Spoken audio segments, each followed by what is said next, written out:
نہیں تھا، توجہ سنیے گا، وہ ہم نے پبلک ڈومین میں ان چیزوں کو ڈسکس کرنا شروع کر دیا. پبلک ڈومین سمجھتے ہیں نا، یعنی پبلکلی. میری بات سمجھ رہے ہیں نا؟ ہاں. اور ایک نیریٹو ایسا سیٹ کیا گیا ٹویٹر پہ، انسٹا پہ، سوشل میڈیا کے سورسز پہ. ہمارے بچوں کا آئیڈیز موجود ہیں سوشل میڈیا کے سورسز پہ، پر کیسے آپریٹ کرنا ہے ان کو پتہ نہیں. ہاں اتنا جانتے ہیں، ایسے لیا، آنکھ ٹیڑھ کیا، ناک ٹیڑھ کیا، سیلفی لیا، اپلوڈ کیا، کتنے لائکس آئے، کتنے کمنٹس آئے، کتنے لوگوں نے شیئر کیا، بس. یا پھر اسٹیٹس لگائے گا، اور اسٹیٹس لگائے گا تو بار ویوز چیک کریں گے. یار تو جس کو دکھانا ہی تھا اسی کو ڈائریکٹ بھیج دیے ہوتے. بچے ہمارے اشارہ سمجھ گئے ہوں گے. ساری چیزوں کو حضرت معاف کیجیے گا، کھول کے میں نہیں بیان کر سکتا، لیکن میری قوم کے نوجوانوں، میں آپ سے پوچھنا یہ چاہتا ہوں، نبی کی محبت گھٹنے میں پلائیے، اور نبی کے صحابہ اور اہل بیت کی اور قرآن کی تلاوت کی محبت. سرکار آسی غازی پوری کی تربیت اس نہج پہ کی ہے نانی جان نے. اللہ اکبر، کہ بچپنے کا عالم ہے، ہر وقت حضور پہ درود و سلام کے نذرانے پیش کر رہے ہیں.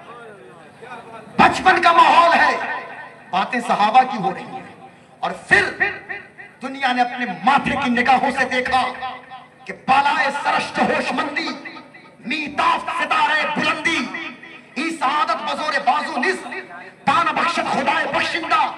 یہ بازو کی طاقت نہیں ہے کہ جناب قمبر حسین کا بیٹا یا سکندر پور کا کوئی شہزادہ ہدایہ کے 3 لائنوں کی عبارت پہ، بلکہ ہدایہ کے 1 لائن پہ 3 گھنٹہ لیکچر دے، اور وہ بھی کس کے سامنے؟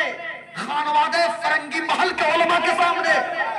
حضرت بڑی بات کہنے جائے، علماء کی توجہ اور ہمارے طلبہ کی.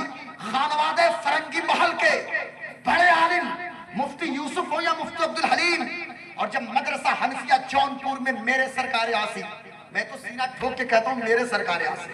اب جس کے پیٹ میں درد ہو تو ہونے دیجیے، اب اپنے کو کیا فرق پڑ رہا ہے؟ جس کو پیچش ہو تو ہونے دیجیے بھائی، جس کو جلن ہو تو جا کے پینٹ اپ DSR کھا لے، یا اور بھی جو کچھ دوائی لینی ہے وہ جا کے لے لے. ہمارے سرکار آسی، آپ کے سرکار آسی. اللہ اکبر.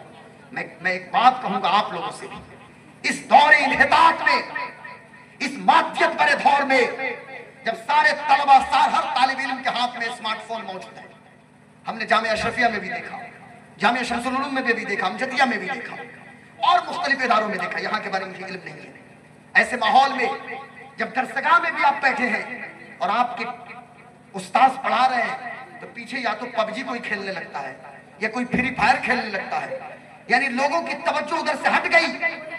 اب کوئی نحویر نہیں پڑھنا چاہتا جلدی.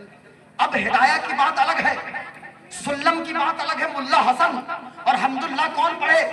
لیکن یہاں آپ کے علم کے لیے بتاؤں، منطق کی ایک بہت بڑی کتاب ہے، سلم العلوم جس کو کہتے ہیں، حضرت خواجہ محب اللہ بہاری جس کے مصنف ہیں. اسی بہار شریف، چونکہ بہار جو صوبہ ہے نا، اس کو ہمارے صوفیہ نے صرف بہار نہیں کہا، جب بھی کہا تو بہار شریف کہا.